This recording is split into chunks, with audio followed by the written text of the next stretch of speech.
search of the park, looking for any signs of the victims.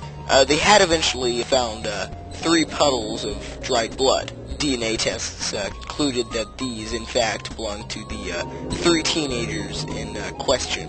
One of these puddles had a backpack beside it, and police were scratching their heads to what had been found inside of it. There were 2 photographs along with a smartphone has left in the the game.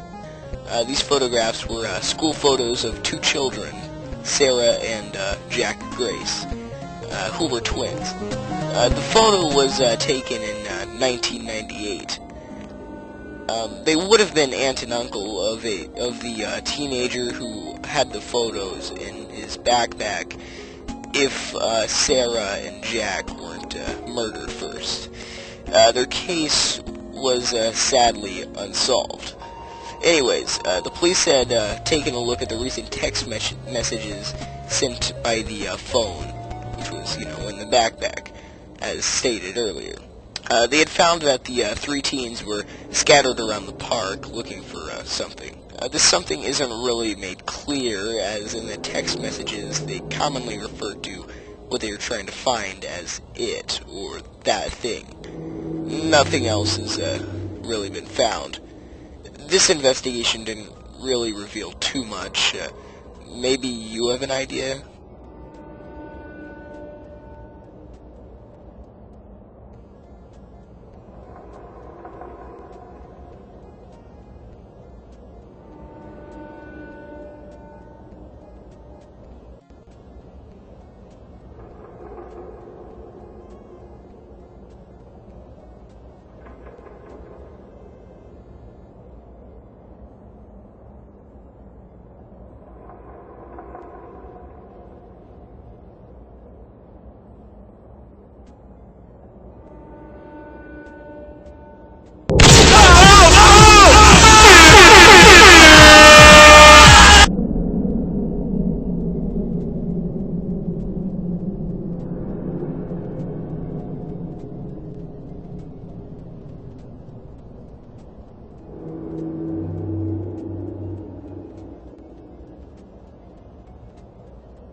A player has joined the game.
Hey, second day in the job. How's the experience?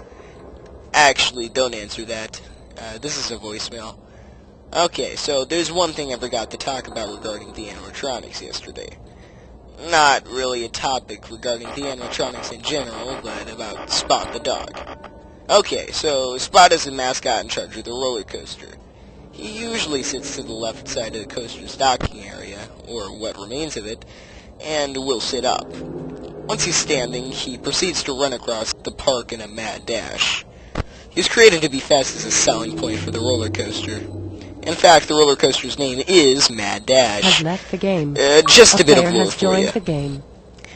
Okay, so how to defend yourself from him? Spot is pretty tricky, as he will commonly sit down, restoring his power. When he stands up, though, he is vulnerable, allowing you to damage him. Now, when he is standing, he doesn't always run. You will know when he's about to run when he walks to the doorway. So, just make sure you run down his power fast. Well, that should be it. Good night. I'll talk to you tomorrow.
Hello and welcome to your job at Lucyland.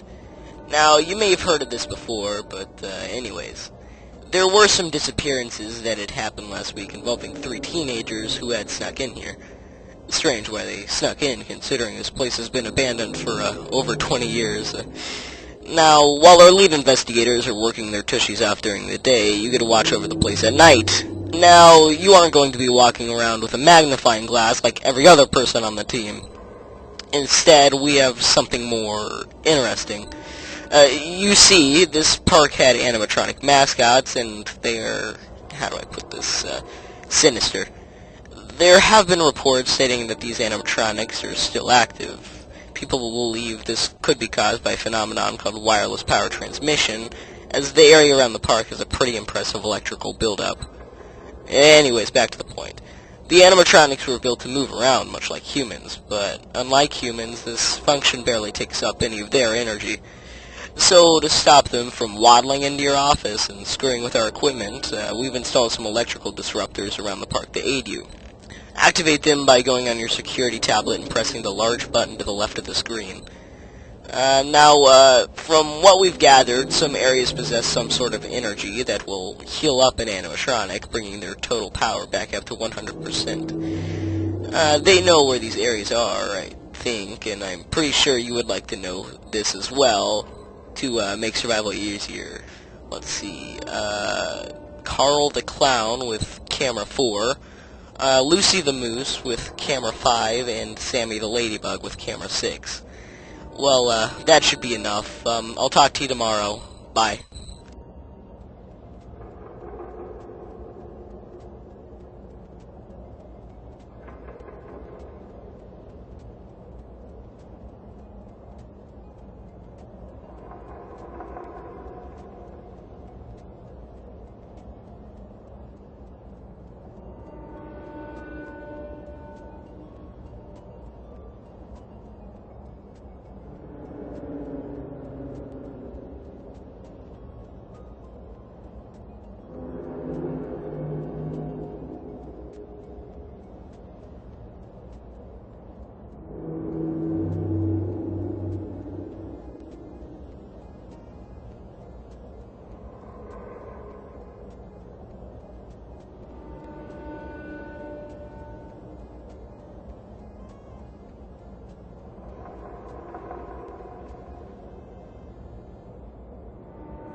Has left the game.